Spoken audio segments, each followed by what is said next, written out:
남극과 북극이 있습니다. 그죠? 북극의 평균 기온이 얼마인 줄 압니까? 영하 35도에서 40도 사이랍니다. 그러면 남극은요, 평균 영하 55도랍니다. 남극이 최저로 기록된 기온이 1892년도에 측정된 것 중에서 몇만 년 전은 모르지. 시베리아 베르호안스키라고 하는 곳에서 마이너스 67.8도를 기록했답니다. 그러니까 68도 정도 되겠죠. 그런데 남극은 언제냐? 남극은 1983년 러시아 보안토크 기지라고 하는 그 남극 기지가 있잖아요. 우리나라도 그 남극 기지 있죠. 세종기지. 그 기지에서도 매일 온도 측정을 하거든요. 온도, 습도 이런 거 막 측정을 매일 하잖아요. 근데 그때 그 기지에서 기록된 게 89.2도 영하. 드라이 아이스가 몇 도게요? 한 40도로 보거든요. 손 대면 화상 입잖아요. 차가운데도 화상을 입어요. 네, 너무 차가워서 사람이. 그런데 드라이 아이스보다 2배 더 89.2니까 더 춥죠. 남극이 엄청 춥죠. 이 추운 남극에서 살아가는 동물이 있습니다. 네, 펭귄. 북극에는 곰이 살아요. 북극곰, 하얀 곰 살아요. 근데 이 곰을 남극에 갖다 놓으면 얼어 뒤져요. 남극에 펭귄을 북극에 갖다 놓으면 아따 덥구만 이러고 펭귄 있잖아요. 유일하게 이 7, 80도 막 떨어져도 살아갈 수 있는 동물이, 이 극한에 살아가는 동물이 펭귄입니다. 그런데 이 펭귄들도 얼어 죽습니다. 그런데 이들이 안 얼어 죽는 방법이 있습니다. 허들링, 허그, 안다, 링, 원이다. 남극에 눈보라 몰아치고 해서 영하 막 70도, 막 50도 떨어지잖아요. 그죠? 그럼 어떻게 하냐면 모여요. 한 40도 정도 되면 버틴대, 애들도. 그러다가 의야 되면 이래 한 곳으로 다 모여든대요. 모여가지고 이렇게 둥그렇게 원을 형성해. 같이 이렇게 끌어안고 있는 거죠. 쉽게 말해서 이렇게 끌어안고. 가만히 있으면 맨 바깥에 있는 애들은 어때요? 얼어 죽지. 그렇죠? 얼어 죽어요. 그럼 걔가 얼어 죽으면 그 안에 있는 애는 또 어떻게 될까? 걔가 맨 바깥이 되잖아. 걔도 얼어 죽고. 그렇지? 그냥 얼어 죽고 그럼 어떻게 되면 가운데서 따뜻하니까 절대 안 나올까요? 버티는 애도 나중에 얼어 죽어요. 그렇죠. 근데 하나도 안 얼어 죽습니다. 그 이유가 뭐냐면은 얘들이 어울려 동그랗게 돼가지고요. 예? 돌아요. 안에 있는 애들은 밖으로 나오고요. 맨 밖에 있는 애들은 안으로 들어가요. 밖에서 일정 시간이 되면은 맨 밖에 있는 애들은 안쪽으로 들어가고, 밖에서 안으로 들어가고, 안에 있는 애들 밖으로 나오고, 계속 이 무리가 이동을 해요. 그때 볼까? 다리 사이에 또 뭐 있어요? 새끼. 예, 새끼 있잖아. 다리 사이에다 새끼 품고 있잖아. 그래가지고 아장아장 이러겠잖아. 그러면서도 계속 도는 거예요. 우리 자기 새끼 품은 새로 도는 거예요. 만약에 안에 있는 한 마리가 아까 말한 것처럼 나는 여가 조싸우니 나 하나쯤이야 하고 안 나가고 거기 계속 있으면 결론적으로 다 죽는 거예요. 그쵸? 근데 서로 조금 밖에 나가서 몸을 자기가 좀 추우면서도 남을 따뜻하게 좀 보호함으로써 다 사는 거예요. 그렇게 밤을 지냅니다. 그거를 허들링이라고 그래요. 이 혹독한 환경 속에서도 하나도 죽지 않고 살아남을 수 있는 그 이유가 모두가 조금 더 양보하고 좀 협력하고 배려하는 그 덕분입니다. 안 그럼 다 죽는 거예요. 내가 힘들다고 안 하면 남도 힘들고 안 하고 싶은 거야. 근데 내가 좀 힘든 걸 함으로써 다른 이들에게 도움을 주지요. 선한 영향력을. 그렇게 하면 그 사람도 또 선한 영향을 줄 수 있죠. 요런 부류가 있고요. 또 하나는 나만 잘 되면 돼. 남에게 도움을 주지 않고 해를 주면서 자기 유익만 취하려고 그래.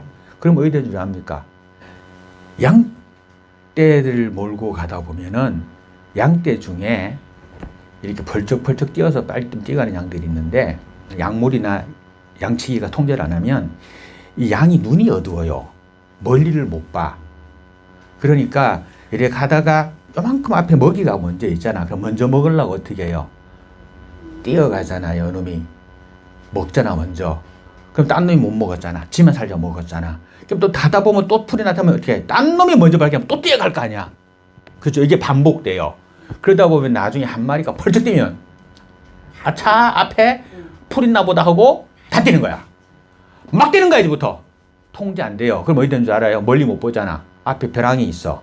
다 떨어지는 거예요. 그래가지고 벼랑 밑에 양떼들이 막 그냥 무더기로 죽는 이유가 그래서 죽는 거랍니다. 이건 배려 안 하기 때문이야. 자기만 살려고 하니까 결과적으로 다 주는 거예요. 근데 이 펭귄들은 이 허들링이라고 하는 링 속에서 가만히 있지 않고 서로 조금 양보하고 내가 좀 대표했으니 내가 밖에 나가지. 이렇게. 자기가 좀 더 추운 데 감으로써 다 같이 사는 거죠. 오늘 본문 말씀 1절 같이 봅니다. 그러므로 그리스도 안에 있는 무슨 권면이나 사랑의 무슨 위로나 성령의 무슨 교제나 긍휼이나 자비가 있거든. 이 무슨 말입니까? 자, 이와 같은 하나님의 사역을 하려고 하거든 이런 얘기입니다. 아셨죠? 하려고 하거든. 그럼 어떻게 먼저 해야 되느냐? 2절 시작. 마음을 같이 하여 같은 사랑을 가지고 뜻을 합하여 한 마음을 품어. 무슨 마음? 한 마음을 품어. 하나의 마음을 품어라. 아까 전에 펭귄들이 그 눈밭 추위 속에 살아가는 것처럼 한 마음을 품었잖아. 한 마음을 품어라. 요리하려고 하거든. 그리고 하나님의 사람이라면 하나님의 일을 하려고 하거든. 먼저 어떤 마음을 품어라? 이와 같은 한 마음을 품어라. 어떤 결과의 사역을 이루려고 하면은 교회 안에서 모두가 한 마음을 이루라. 이런 얘기입니다. 강가에 있는 모래가 얼마나 이쁩니까? 햇빛 받으면 반짝반짝하고 만지면 보들보들하고 그죠? 참 좋잖아요. 이쁘잖아 모래가 이뻐 아주. 그런데 이 이쁜 모래가 혼자 집을 지을 수 있습니까? 아무리 이쁜 모래도 모래만 가지고 우리가 바닷가에서 애기들이 모래성을 짓습니다. 찍어서 하고 물 올리가 해요. 그죠? 해놨어. 물 한 번 오면 싹 없어져. 시멘트를 만나 강해지죠. 노란 그 조약들이 많은데 그것만 가지고 집을 짓는다? 그 작은 모래들이 그 작은 모래 하나리 돌과 돌 사이에 끼어가지고 받쳐줌으로써 이 돌이 단단하게 설 수 있는 것이지 아무리 돌이 단단하다 할지라도 이 작은 모래가 안 받쳐주면 이 자갈은 필요가 없고 그리고 그것을 붙여주는 시멘트가 없으면 안 되는 겁니다. 거기 철근이 들어가 봐. 그래서 시멘트, 모래, 자갈, 철근이 만나봐. 어떻게 돼요? 100층 건물 올라가는 거예요. 지금 높은 고층 빌딩들이 이 네 가지가 조합되지 아니한 건물은 없습니다. 철이 자기 혼자 아무리 강하다 하더라도 자기 혼자만의 작은 건물을 지을 수 있을지 모르겠지만 고층 건물은 못 올라갑니다. 자갈이 아무리 단단하다 할지라도 자갈만 가지고는 집을 지을 수가 없고 모래만 갖고는 지을 수가 없고 시멘트만 갖고는 집을 지을 수가 없습니다. 약한 것 같은 모래 하나를 또 모여야 되고 작은 것들이 모였을 때 거기서 강함이 이루어지기 때문에 그걸 조화를 이룬다라고 하는 겁니다. 그러니까 교회 안에서 잘난 사람은 잘난 대로 못난 사람은 못난 대로 사는 겁니다. 뜻을 합하고 또 한 마음을 품고. 알았죠? 네. 예. 그러니까 마음을 같이 해라. 두 마음 먹고 세 마음 먹고 하지 마라. 우리 교회는 그런 거 없지. 두 마디 세 마디 안 하는 거. 서로 다투지 않고 두 패 세 패 안 갈라지는 거. 같은 마음을 가지라고 그랬습니다. 각각 자기 일을 잘 돌보고 또한 각각 다른 사람을 돌보아서 나의 기쁨을 충만하게 하라 그래 있는데 그 말이 뭡니까? 보세요. 다른 사람을 도와주는 것을 그걸 뭐로 하라? 나의 기쁨을 충만하게 하라.